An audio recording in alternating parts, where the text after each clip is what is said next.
We have to dive in and look at this new news from the Federal Reserve Board. They announced a massive rate hike, one of the most boldest ones in 40 years.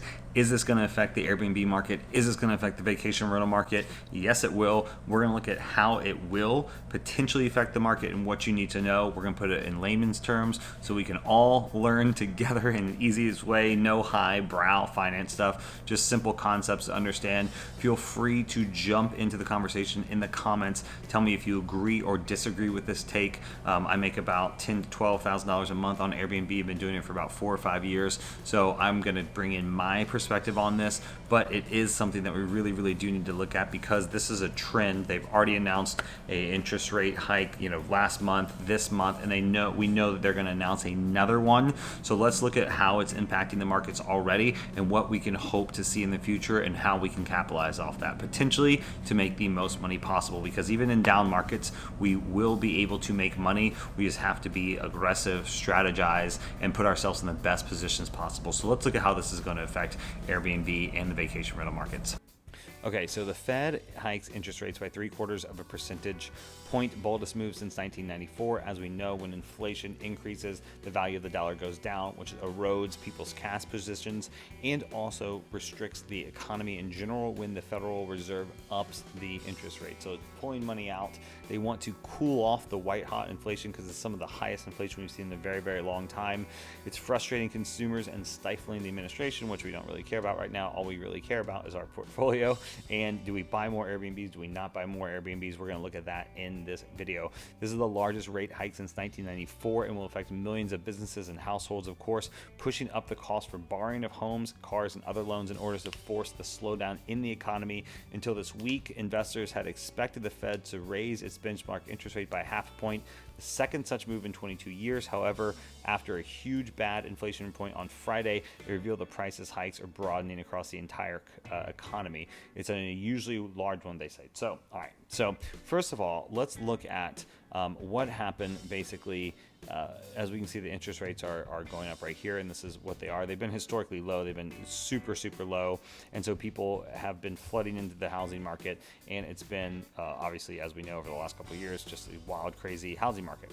That being said, what do we do? Do we buy? Do we not buy? Is the big question. And how do we repossession some of the assets that we already have to maybe capitalize on this? So the good news here, and from my kind of perspective, is that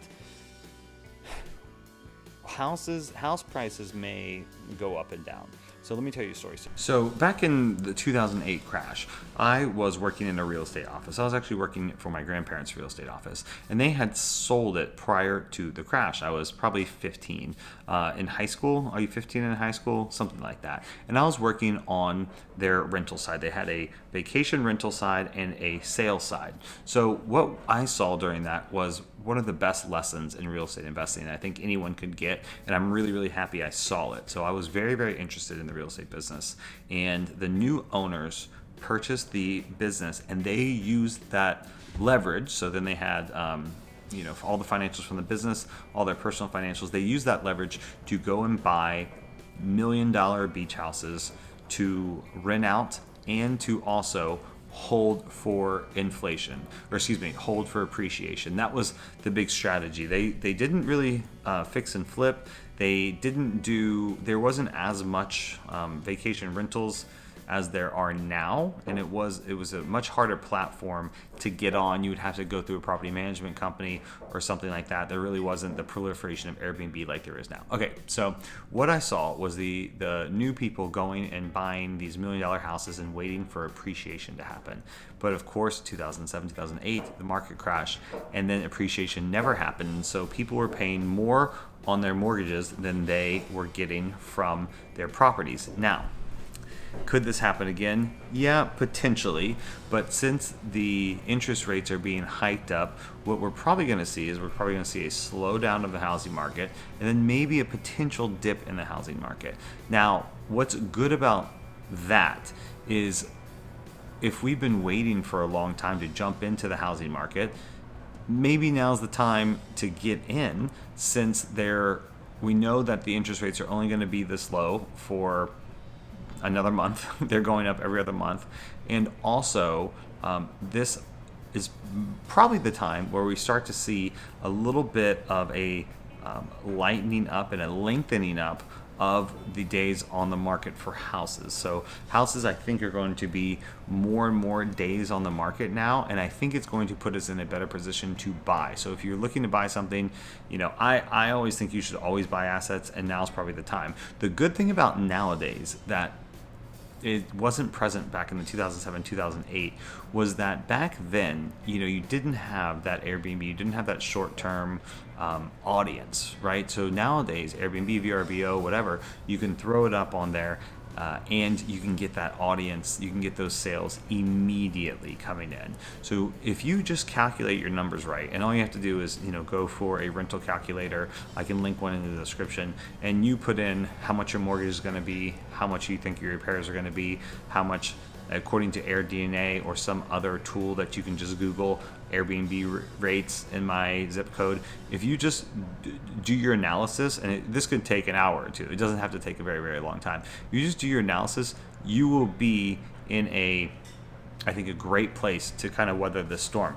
Now, what you don't want to do is you don't want to go into a high vacation area, at least for me personally. You don't want to go in a high vacation area because luxury travel is what gets hit first when the economy pulls back. You want to be in a vacation area or a business destination. So if you're getting Airbnbs right now, I would personally look around airports. So where do people have to go, right? They're going to have to travel for business. So I would look around airports. I would look around strong yearly places that people go. So what we saw during the pandemic is that people started to drive places. So I would look for national parks as a big, great thing that people look at. I would look at, of course, like Disney World, all those things that people, that's pretty much inflationary or pretty much recession proof. And there are things that people are still want to do. So think about this, like the more expensive stuff gets knocked off first, but the things that are a little more economic pretty much stay around.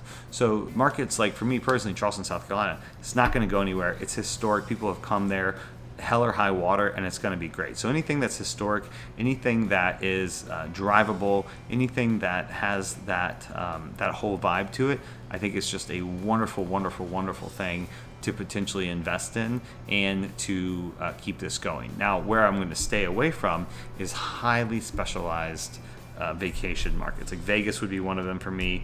That's discretionary income, and when the economy pulls back and people have less money, I think you see a hit in Vegas. Very expensive, further off destinations would be something I would stay away from. But things that are drivable are, I think, going to be the vibe. Yes, you probably will pay a little bit more for the house right now since house prices are still up and still high, but what you are going to do is you're going to be able to lock in an interest rate right now that is probably going to be the lowest that you're ever going to get over the next 30 years. So you really want to look at this cost-benefit analysis, and if you have a long enough time horizon, it might behoove you to really go and to potentially pick up something right now.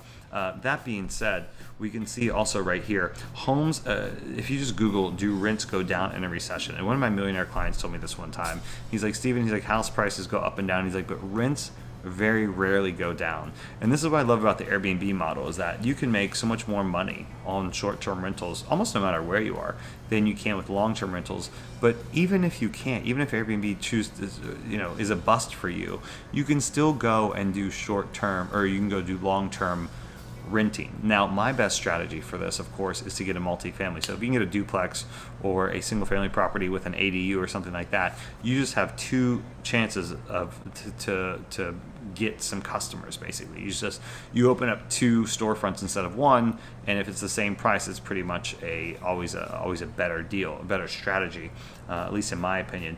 Homes aren't being built at a rate that outpaces their necessity, which means that a recession will have a far slighter impact on the rental market than the unemployment rates.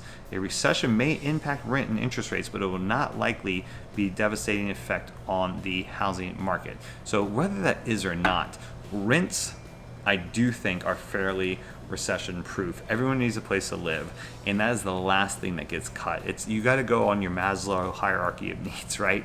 You cut the stuff that are not on your hierarchies of needs first, and then you get down to like the food, water, shelter, and shelter is the last thing to go. Maybe the nice shelters, maybe something like this, which is way too expensive for what you get.